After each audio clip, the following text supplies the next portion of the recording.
women taking charge and networking. Now, let's take the conversation further now. I'm being joined on the news at 10 by a legal practitioner and a partner at the law firm Olugunshola Shonibare, Mrs. Ayo Obe. Thank you so much for joining us on the news at 10.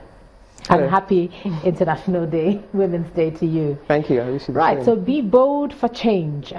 That's the rhetoric and the theme this year. So how do you think that fits in with where you see women globally? We're supposed to be half of the population now. Well, I think that actually globally the picture is not as bright as it was.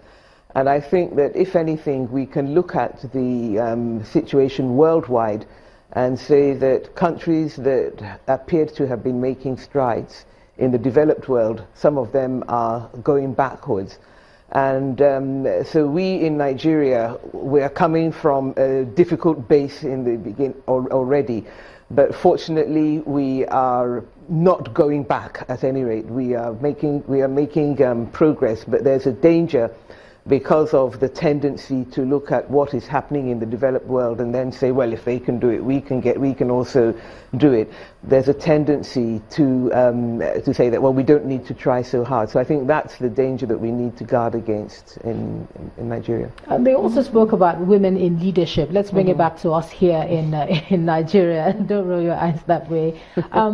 Looking at the dwindling number of women, even in terms of appointments and in terms of elective office, how are we supposed to take charge and be bold when, in terms of representation, there are not many of them there? Well, I think that there are two things. I have to say that I'm not a big fan of the obsession with leadership.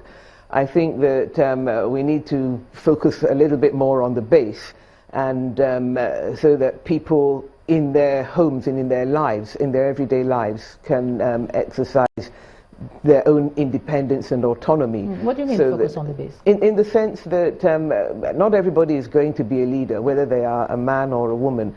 And we tend to think that leaders just spring fully formed from somewhere. They don't. They arise through they arise through processes, through work that's done at a small level. Well, is the argument not that the women are not allowed to rise? No, well, I think I think that's where the problem lies. Actually, we're talking in terms of allowed and so on. And I think that as long as we continue to see it as something that is going to be handed out to women, we're probably not going to see what we need to see. I think, in fact, that we probably need to think more in terms of what are women ready to do and take for themselves.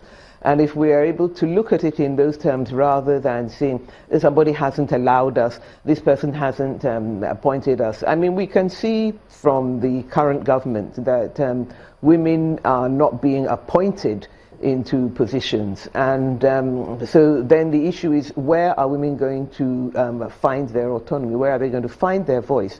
I think that the seminar that was held on economic empowerment takes us back to our roots, to the period before colonialism, where women had a great deal of economic autonomy, in which they were able to provide for themselves, their children, and to contribute to the common pot. And I think that's probably where we need to go.